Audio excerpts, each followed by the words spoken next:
The local government election Sri Lanka 2025. 2017 ஆண்டின் 16ஆம் இலக்க உள்ளூராட்சி தேர்தல் சட்டத்தின் 28வது சரத்துக்கு ஏற்ப வேட்புமனுக்கள் நிராகரிக்கப்பட்டுள்ளன.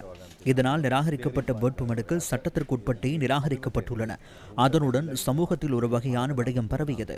இளைஞர்களுக்கான சந்தர்ப்பம் வழங்கப்படாமையே குறித்த மனுக்கள் நிராகரிக்கப்பட்ட காரணங்களில் ஒன்று என கூறுகின்றனர்.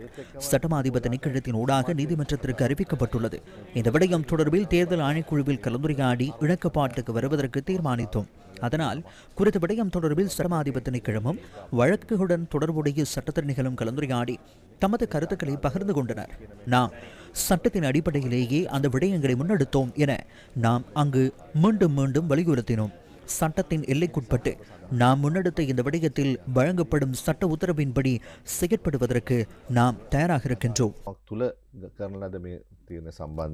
නීතියෙන් අපිට ලැබෙන ඕනම නියෝගයක් තුළ අපි කටයුතු කරන්න සූදානම්. දැනට පවර්ලා තියෙන නඩුවලට අමතරව තවත් අවස්ථාව තියෙනවාද එහෙම අයට අධිකරණයට යන්න? මූලික අධ්‍යක්ෂ පෙත්සුවත් දින 30ක් அடிப்படை உரிமை மனுவுக்கு அமைய 30 நாட்களுக்குள் நீதிமன்றம் செல்ல முடியும். நாம் இந்த வேட்புமனுக்களை கடந்த 20ஆம் தேதி நிறைவு செய்தோம். ஏப்ரல் 20ஆம் தேதி வரை நீதிமன்றத்திற்கு செல்ல முடியும். எமக்கு மாகாண உள்ளூராட்சி மன்றத்திற்கு பொறுப்பான அமைச்சரிடமிருந்து வருத்தமானி கிடைக்கப் பெற்றுள்ளது.